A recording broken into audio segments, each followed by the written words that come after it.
Sin más, vamos a empezar a ver. Ok, es el estado de Costa Rica. Vamos a ver.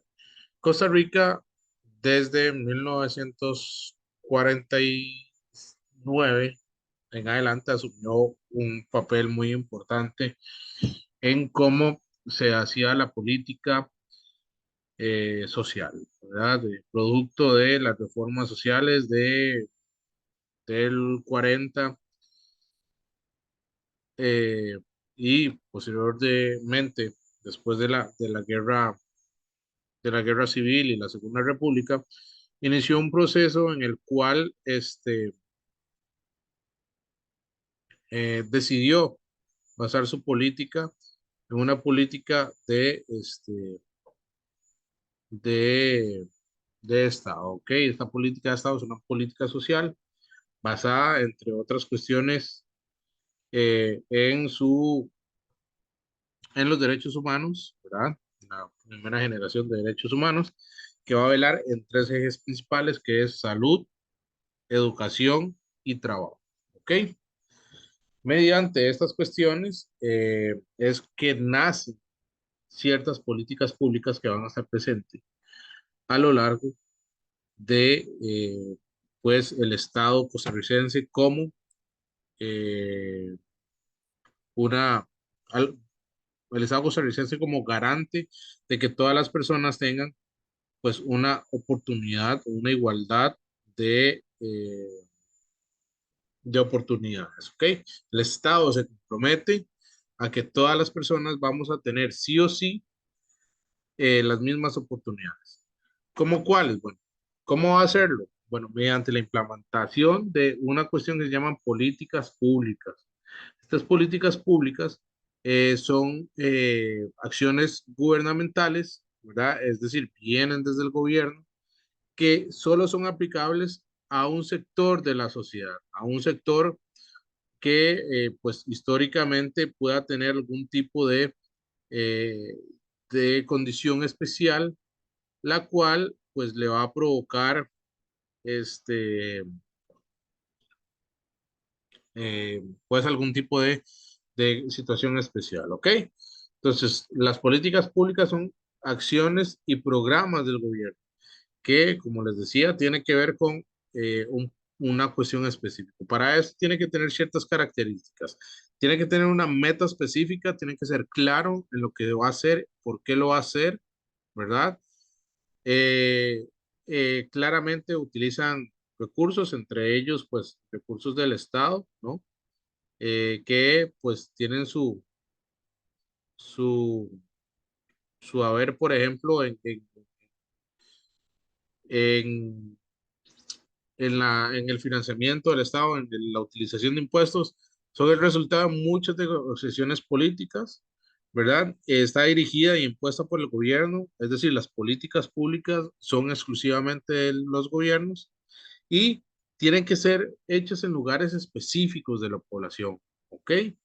Eh, Estas que les decía, por ejemplo, Eh, se dividen en tres las políticas públicas. Están las políticas públicas selectivas, inclusivas y universales. Y cada una de ellas va a tener su propia forma o su perdón, su propia forma o su propio objetivo, ¿sí? Las selectivas, como su nombre lo dice, seleccionan a un grupo de la población, ¿verdad? Para darles acceso a este, algún tipo de derecho, por ejemplo, las viviendas sociales, la asistencia social, la lucha contra la pobreza, la equidad en la población, es decir, seleccionan a grupos de estudiantes, parejas, madres solteras, están seleccionando a un grupo de la población para que sean objeto de estas políticas. Luego tenemos las políticas inclusivas, que como su nombre lo dice, busca incluir a ciertos grupos que ya sean menos favorecidos o que históricamente hayan sido eh, excluidos de la sociedad. Por ejemplo, tenemos a las mujeres, tenemos a las personas de algún tipo de sexualidad diversa.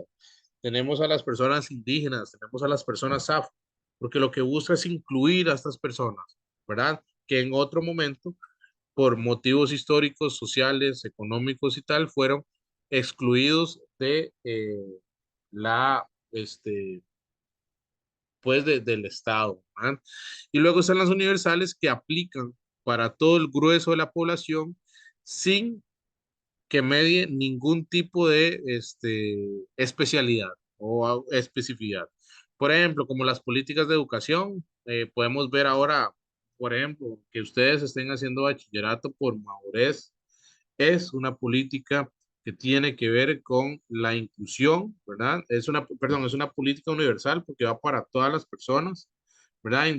Independientemente de su condición social, ¿verdad? Les viene a dar una oportunidad a todas aquellas personas que por alguna u otra razón no pudieron terminar su colegio, ¿verdad? De una manera, pues, lo que se entiende como normal, ¿verdad?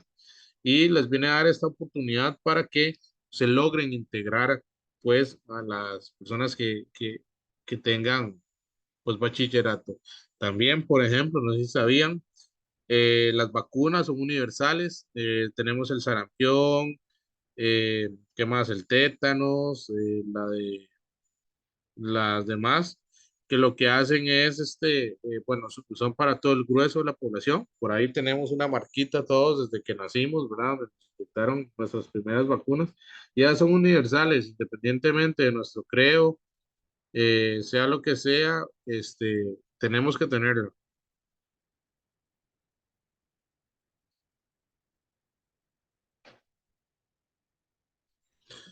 Eh, ¿Por qué se hacen todas esas cuestiones? Bueno, como les decía, el Estado es un Estado que adoptó los derechos fundamentales de las personas y tiene una constitución que vela por que se cumplan. Tiene una obligación moral y social que va a combatir la pobreza, va a entregarles a la población educación, salud, ¿verdad? Y tiene que luchar contra toda exclusión social. Para ello tiene que generar los mecanismos suficientes para que esto suceda. ¿Por qué? Porque en el mundo hay una cuestión que se llama desigualdad y es algo que mediante, siempre que exista el sistema económico actual, la vamos a tener. La desigualdad es algo dominante en nuestra sociedad. Hay una diferencia de ingresos entre hombres y mujeres, por más que hayan TikTokers, por más que hayan influencers que digan que no es cierto, sí es cierto. Hay una brecha que hay entre hombres y mujeres, entre personas trans y hombres y mujeres, entre indígenas y otros grupos de la sociedad. También el acceso de un servicio a otro es diferente y hay una desigualdad total en quienes pueden influir y quienes influencian a otros, ¿verdad? Esta desigualdad es parte de nuestra sociedad y tenemos que buscar cómo erradicar, ¿ok? Cómo hacer que entre todas las personas pues podamos ser iguales sin importar o tener algún tipo de eh, cuestión que nos vaya a caer en esa desigualdad que tanto afecta. Para esto, el Estado habla de ser un Estado social de derecho. ¿Cómo? Bueno, en el artículo 50 de la Constitución Política habla de cómo tiene que buscar siempre el bienestar de la población, organizando y reorganizando el adecuado reparto de la riqueza. Es decir, el Estado está en una obligación de que los ricos paguen como ricos y los pobres como pobres. Que las personas que tienen más sepan que hay un Estado social que tienen que contribuir independientemente de sus cuestiones. La educación general básica es obligatoria, ¿ok? El artículo 74. ¿Con qué se busca esto? Que todas las personas tengan educación. ¿Por qué? Porque la educación va a ser gratuita y costada por el Estado. Es decir, el Estado está en la obligación de darle a las personas educación hasta la educación diversificada, es decir, un 10.º año gratis, ¿ok?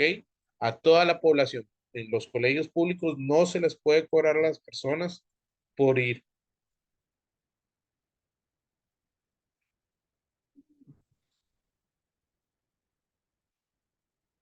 Ok, luego tenemos el artículo 12, que es muy importante, que es el artículo que quita al ejército como institución permanente. Esto ayuda, por ejemplo, a que el dinero que que iba antes depositado a esta institución, ahora se reparte entre otras instituciones, lo que genera, por ejemplo, un aumento en la educación, un aumento en la seguridad social. El artículo 74 básicamente lo que dice es que todos los derechos son irrenunciables, es decir, ustedes no van a renunciar a su derecho de tener vivienda, no van a renunciar a su derecho de la salud, ¿verdad? También los derechos son progresivos. ¿Qué quiere decir esto? Que no se puede volver a lo que estaba antes. Y aquí quiero hacer un comentario respecto a la, a la firma de las jornadas de 12 horas. Esto para que se entienda un poco lo progresivo, por eso creo que va a caer este, este, este programa porque, bueno, según la Constitución, la jornada es de 8 horas, 48 horas semanales, ¿verdad? 42 jornada especial. Y básicamente lo que nos viene a decir esto es que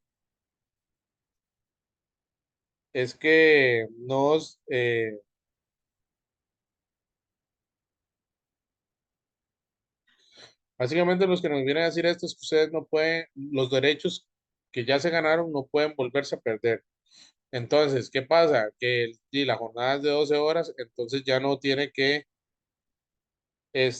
volverse a ver otra vez así. Entonces, por eso creo que van a traerse abajo ese tipo de derechos. Y bueno, la ley 7593, la ley de ARCEP, que básicamente la prestación de todos los derechos, de todos los servicios públicos están a mano o tienen que ser regulados por el Estado, es decir, es el Estado el que va a dar el precio final de de un producto, ¿verdad? Por ejemplo, los buses, por ejemplo, los buses, por ejemplo, la luz, por ejemplo, el agua, todo eso tiene que pasar por ARCEP y al final nosotros podemos, entre otras cuestiones, pues participar de audiencias públicas para definir precios y cuestiones pertinentes dentro de la RCEP. ¿Ok? El Estado Social de Derecho se basa en ciertos criterios que van a ser importantes. El Estado Social es basado en políticas inclusivas, es decir, de incluir a las personas. Tiene su origen en la reforma social de 1940, aquella firmada por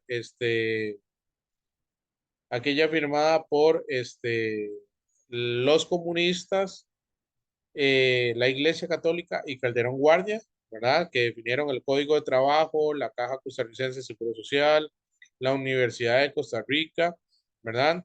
Eh, Luego tiene su auge en el Estado desarrollista, el Estado que Pepe Figueres y otras personas empezaron a hacer, el nacimiento del TEC, de la UNA, de la UNED, el nacimiento de las empresas nacionales, Belice, Laica, ¿verdad? Y todas este tipo de empresas que eran parte del Estado, que tenían una visión en conjunto, ¿verdad? Y que buscaban esta cuestión y bueno, el fin último son el derecho a las garantías sociales, es decir, ¿qué son garantías? Bueno, básicamente el Estado garantiza que usted va a tener acceso a ciertas cuestiones, ya sean por más mínimas que sean, ¿ok?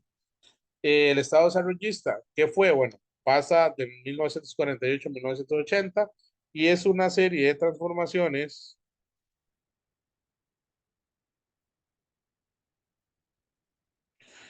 Es una serie de transformaciones, ¿verdad? Que el Estado va a ser el eje del modelo de desarrollo. Es decir, el Estado va a estar presente. Nace Recope, nace Fertica, nace Codesa, nace Laica, nace, eh, ¿qué más? Vamos a ver, el Incofer, nace el Banco Nacional de Costa Rica, nace el Banco Anglo, nace el Banco Popular, que son bancos que básicamente lo que van a buscar es o la estancia o la presencia del Estado dentro de la economía. Y busca ¿por qué busca? ¿Qué busca? Busca el desarrollo de la industria nacional, ¿ok? Que evite la dependencia de las importaciones. ¿Por qué? Porque, bueno, como ustedes saben, en la Primera y en la Segunda Guerra Mundial la pasamos mal. ¿Por qué? Porque nosotros importábamos básicamente comida, importábamos harina, importábamos otras cuestiones que no se producían acá. Y esta dependencia al mercado internacional, eh, entre otras cuestiones, por el café y el banano, hicieron que no se,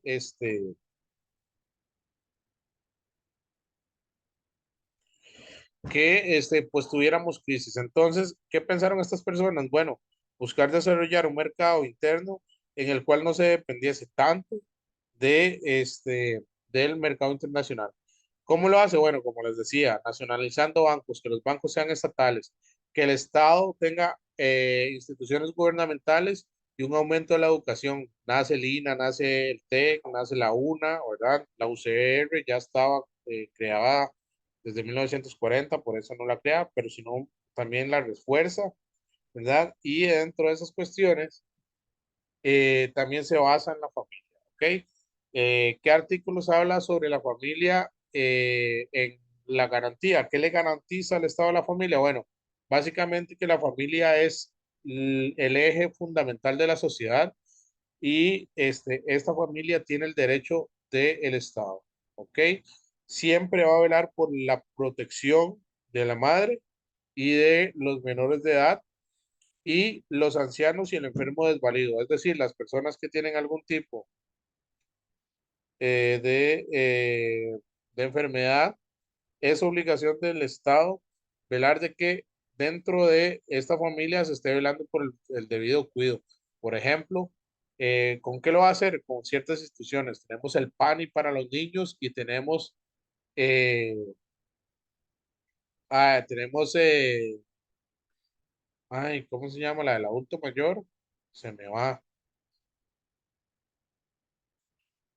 Ay, Dios mío.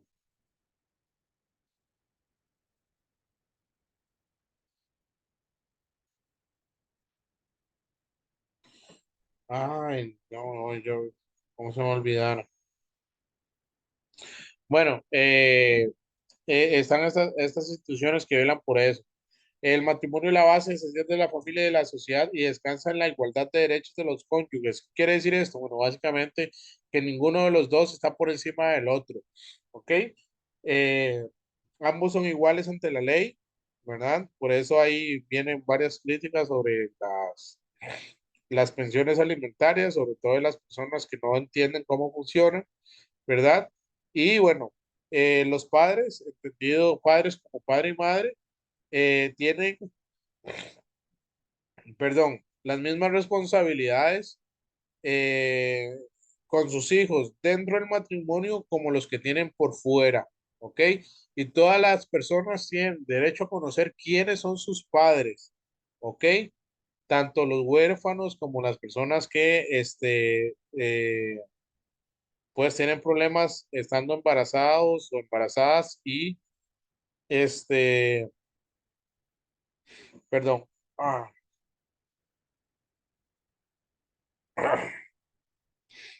qué pena. Eh, todos tienen derecho a conocer quiénes son sus padres. ¿Por qué? Porque antes se daba mucho que los padres, hombres, no reconocían a sus hijos, ¿verdad? Y esto provocaba una serie de problemáticas a las personas, ¿verdad? También tenemos que, por ejemplo, se prohíbe toda calificación personal sobre la naturaleza de filiación. ¿Qué quiere decir esto? Vean, cuando ustedes estén en un proceso de reconocimiento de hijos, ¿ok?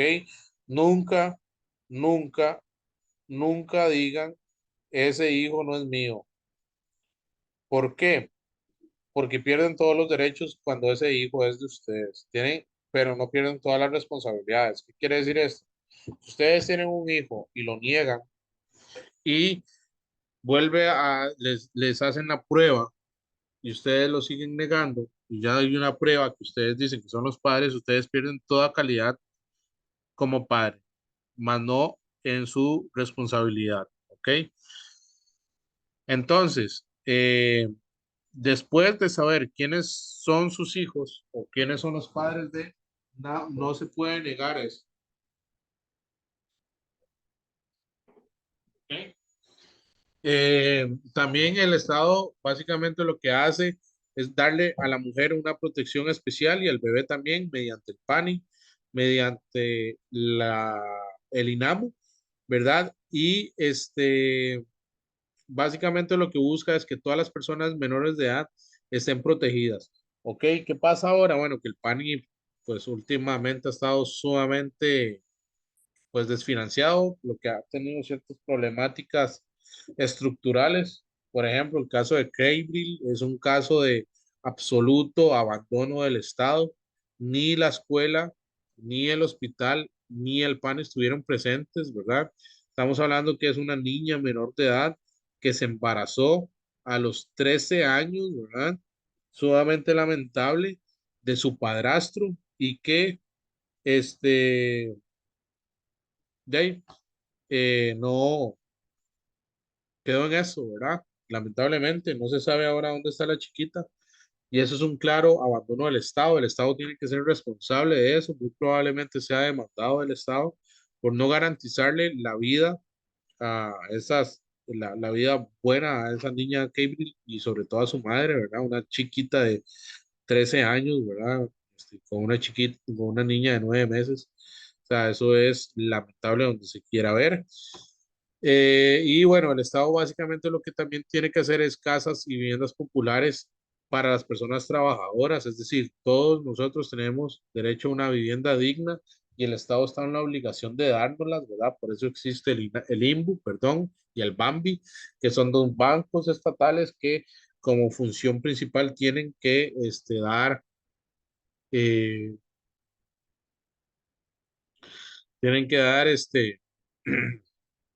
pues la vivienda a la persona trabajadora. Ahora, vamos a una cuestión muy importante. Vamos al Código de Trabajo y Garantía Laborales. Esto es el compromiso que adquiere el Estado para regular las relaciones de los trabajadores con la empresa privada que los contrate. ¿Ok? El Estado está en la obligación de velar por el cumplimiento eh, de estas cuestiones que les decía. ¿Ok? Eh,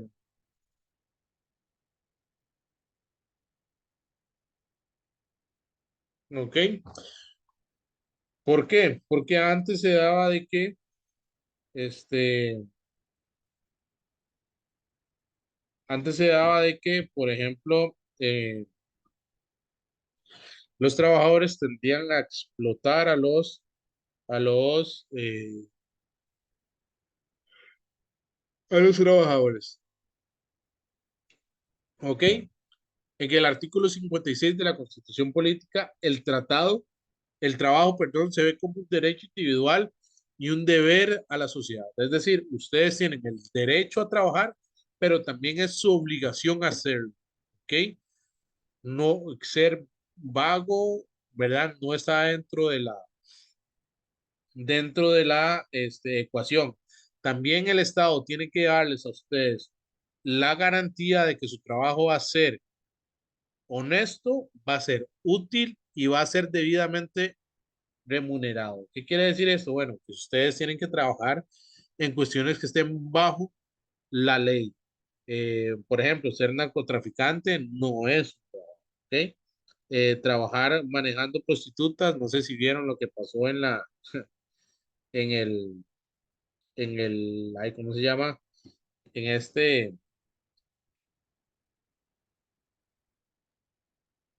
Sentencia.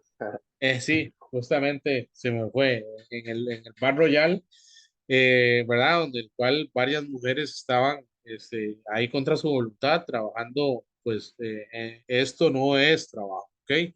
El trabajo es todo aquello que dignifique a la persona, ¿ok? Usted no puede llamar trabajo a algo que obliga a las personas a hacer algo que no quieran, porque no está dignificando, ¿sí? Es trabajo todo aquello. La prostitución no es un trabajo, es un oficio, porque la prostitución por sí mismo no dignifica, al contrario, son personas vendiendo su cuerpo y su dignidad, ¿verdad? Estando con personas que no quieren estar a cambio de dinero. Eso no puede ser trabajo porque no dignifica a la persona, ¿sí? El trabajo tiene que darle a usted los medios necesarios para que usted pueda surgir, es una cuestión progresiva, ¿sí? ¿Ok?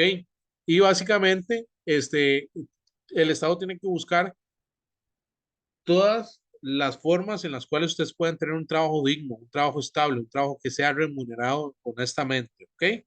En el artículo 57 el Estado se compromete a velarte que todo trabajador tenga un salario mínimo, ¿ok? Y a ponerlo directamente. Además, este salario siempre va a ser igual en en el oficio que se dé. Por ejemplo, si ustedes son misceláneos, este o el salario mínimo es lo mismo. O, por ejemplo, si son gerentes, todos parten de un mismo salario, ¿ok? De una misma base, que es el salario mínimo. Nadie puede, usted puede ganar más que el salario mínimo, sí, pero no puede ganar menos, ¿ok? Eso es lo que quiere decir.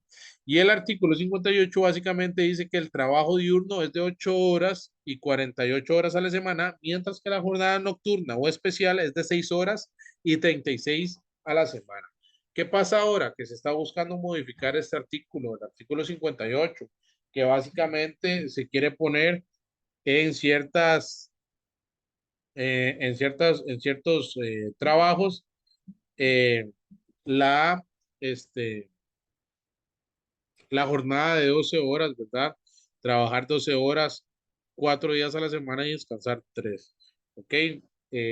Claramente se están ahorrando ahí las horas extra porque la hora no va a contar, por ejemplo, en la jornada diurna usted trabaja, por ejemplo, si trabaja de 6 a 6, está trabajando, eh, perdón, en ahora hay 3 jornadas, porque la jornada mínima la jornada máxima, perdón, es de 8 horas. ¿Ok? Entonces, ¿qué pasa? Que usualmente los turnos están de 6 a 2, de 2 a 10 y de 10 a 6 de la mañana. ¿Qué pasa? Que las personas que trabajan en la noche, por ejemplo, de 10 a 6 de la mañana, trabajan las 6 horas que es, mientras que las otras dos que trabajan extra son pagadas prácticamente triple. ¿Por qué? Porque la hora de la noche es más remunerada que la hora del día, ¿ok? Porque usted está exponiéndose a muchas cuestiones cuando trabaja de noche, ¿verdad?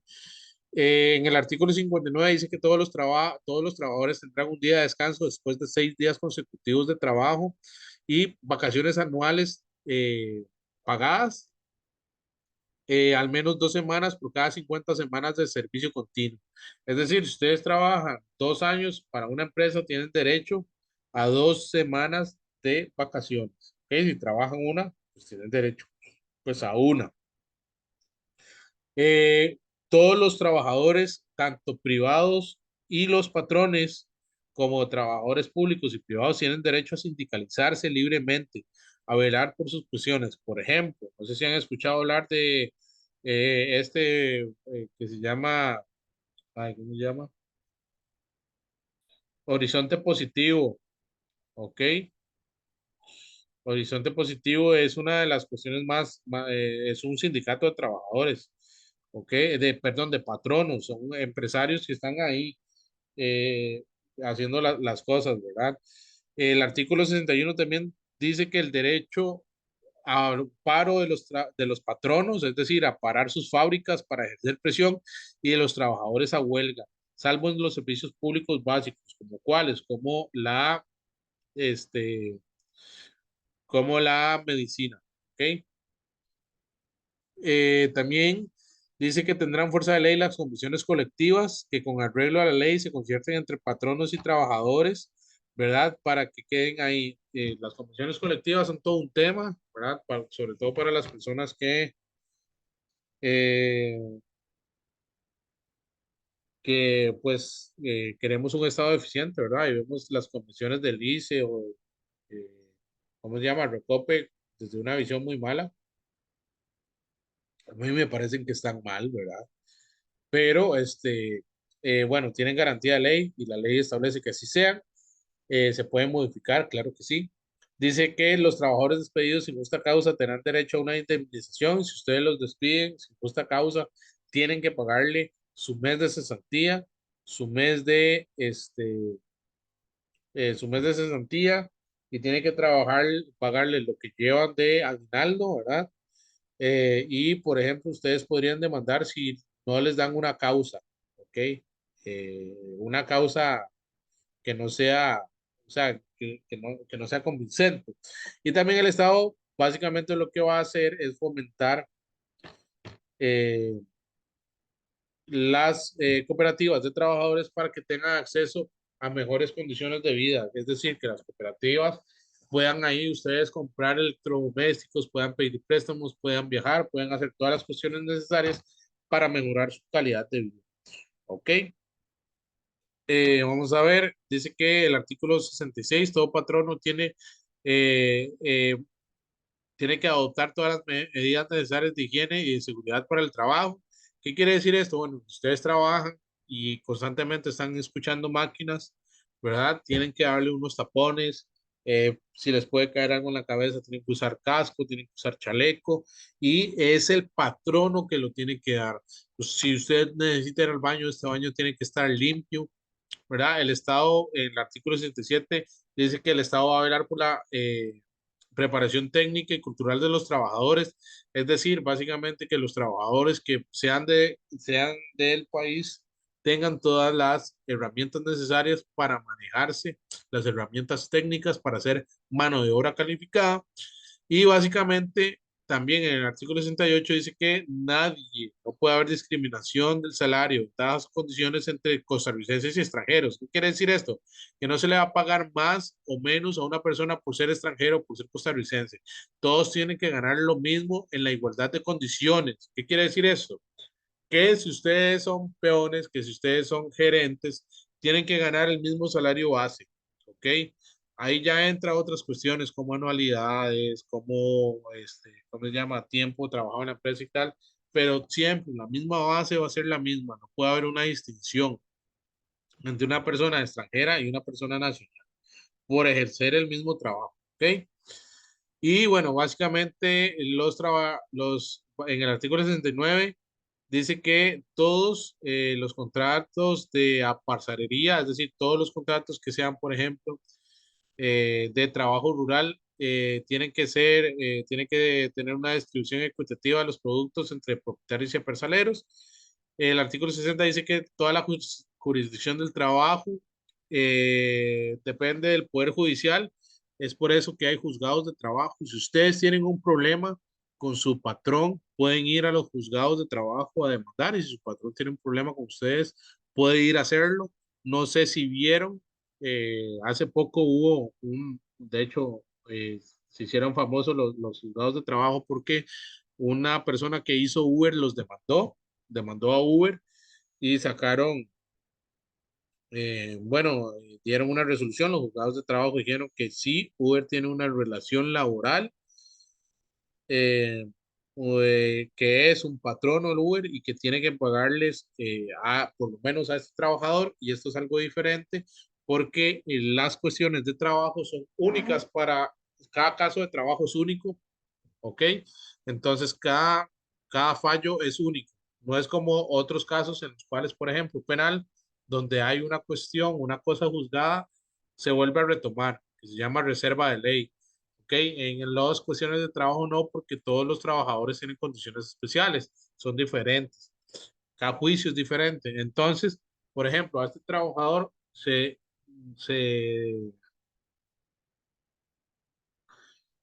se llegó a la conclusión de que Uber sí tiene una jornada laboral y que tiene que pagarle, por ejemplo, estas cuestiones, ¿ok? Y bueno, básicamente el artículo 61 dice que las mujeres tendrán una protección especial y los menores de edad para que ejerzan su trabajo, sobre todo las mujeres en estado de lactancia y los menores de edad mayores de 15 años, ¿verdad? Y menores de 18 tienen que tener un permiso especial eh, de sus padres. En el artículo 73 básicamente dice que mientras que no exista un seguro de desocupación, el Estado tiene que conocer cuáles son las personas desocupadas e inventar y hacerlo lo más rápido posible para que se vuelvan a integrar a trabajar, ¿verdad? Ahorita tenemos un desempleo del 16%, 24% si tenemos a los trabajadores ocasionales, o sea, es una gran cantidad de personas que actualmente no tienen empleo, ¿verdad? Que suma mucho. Y bueno, el artículo 73 que dice que se creará la caja de seguro social para que los trabajadores puedan tener acceso a seguros, puedan traer acceso eh, a seguros que les garantice o que les garantice atención en caso de enfermedad, maternidad, vejez, invalidez y muerte.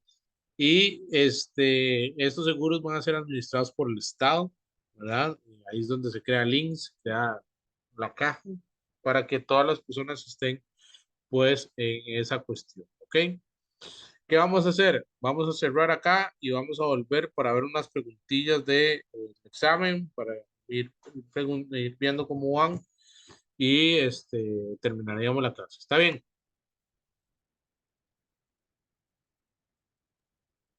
Estamos. Ok, vamos.